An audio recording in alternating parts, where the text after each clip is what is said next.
the Dolphins have a quarterback named Tua Tagovailoa. And he likes his coach. Most quarterbacks like their coach publicly. He was praising Mike McDaniel. But the way that he praised Mike McDaniel was to body slam, give the atomic elbow to Brian Flores, his former coach. So Tua was on some podcast, and he talked about what it was like playing for Brian Flores and the juxtaposition between Flores and his current coach, Mike McDaniel. And he said, well, it's like waking up every morning and being told you suck at what you do and don't belong doing what you do. He said that was what it was like with Brian Flores. But then McDaniel, now a ray of sunshine, and says he's a great fit, he's accurate, and sings the praises of his quarterback. So let us discuss. Obviously, the money quote is what he said undressing Brian Flores, who is the Vikings defensive coordinator right now. He's still working in the NFL while suing the NFL. So how do you classify the Dolphin quarterback Tua Tagovailoa trashing his former head coach Brian Flores? So I've got Squeeze Bottle, Bodega, and W.C. Fields. And we will combine all of these things together, and we are going to make many bottles of disinfecting wipes, which continue to fill up the studio. Everywhere I look, to the right, to the left, there's disinfecting wipes. I don't know why. All right, now, whatever Brian Flores did in those meetings, whatever he said to Tua Tagovailoa, is never going to die in the head of Tua Tagovailoa. Is that fair to say? I believe it is. All right, wowzers. This is once in a blue moon or full moon.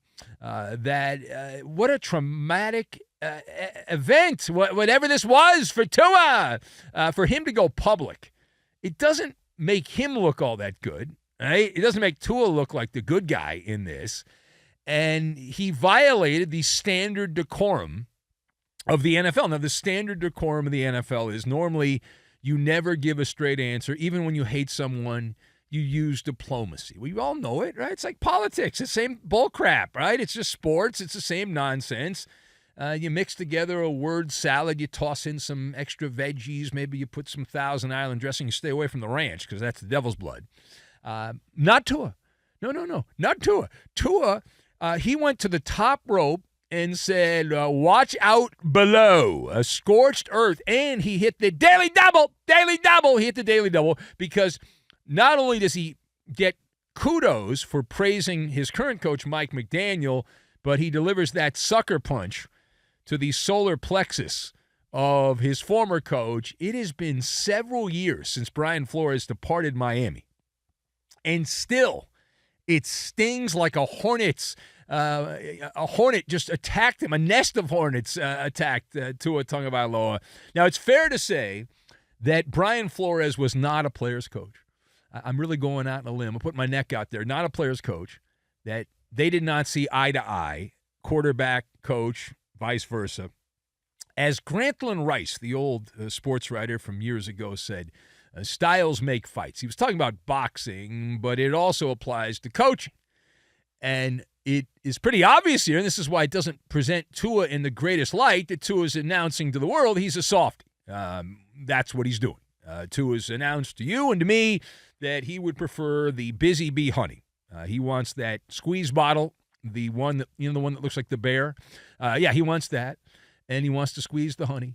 And no vinegar. No vinegar. And, the old wise tale that you can catch more flies with honey than vinegar. But Tua wants to be massaged. He wants a nice shoulder rub, the mani and the petty, rather than be told he's garbage. Now, most people are like that. Right? It's usually how it is. But there was a point that when you were in athletics, you had a lot of coaches that were like that. So what do these words do as we turn the page to page 2? What do these words do to Brian Flores?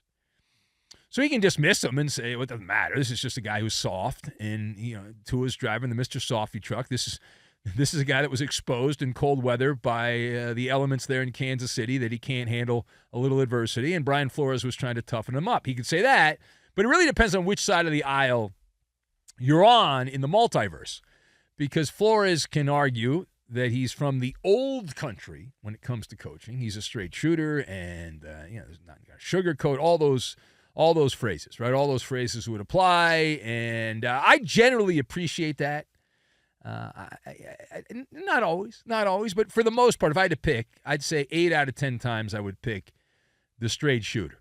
I would, and generally speaking, they need to go down. The modern ball player, right? And there's Tua's in this group, right? They're extra creamy. They need to go down to the bodega, and they want to play for coaches that at the bodega they serve up bologna sandwiches and disingenuous, insincere, phony bologna. That's what they would like. Brian Flores is the Viking defensive coordinator, as mentioned here. And you can guarantee that the legal beagles at the NFL who are litigating the lawsuit, the NFL bigwigs there, the lawyers will weaponize these comments by Tua. They will be coming to a courtroom near you if this trial continues on. The legal case continues on. It's going to happen. And the Dolphins fired him. And the NFL is going to say, well, listen, it's not racist. He's just a schmuck. And the players didn't like him, and he couldn't get along with the quarterback. And we didn't want to embarrass him publicly, so this stuff didn't get out. But now Tua said it, and so he said it, so now we can use it. And he's just unwilling, Brian Flores. This is the NFL's argument. Whether it's true or not, it might be total bullcrap, but the NFL's argument will be, hey, unwilling and unable to adjust to the modern athlete, and coaching is all about adjusting to the different styles and personalities to your locker room, and Brian Flores didn't do that. And my evidence, example A, Tua Tagovailoa. All right, now the last word here. We head to Los Angeles, where Jim Harbaugh, his team, has looked like just puke for the most part in these exhibition games. And the Chargers' newly minted head coach, Jim Harbaugh, was so excited that his quarterback was back. How excited was he? He was kidding around, having a great time. And Jim Harbaugh said he thought he heard the, quote, voices of angels when Justin Herbert returned to the Bolt to practice. Your thoughts? All right, so my thoughts on this. Harbaugh is at the very top. Now, he's at the very, very top because I would say Mike Tomlin. We want our fans, fat and sassy. Like Tomlin's the greatest soundbite. There's a few good soundbites in the NFL, but Jim Harbaugh, who's been out of the NFL, moving on up the big board, right there. Mike McDaniel, pretty good quote in Miami, says goofy things.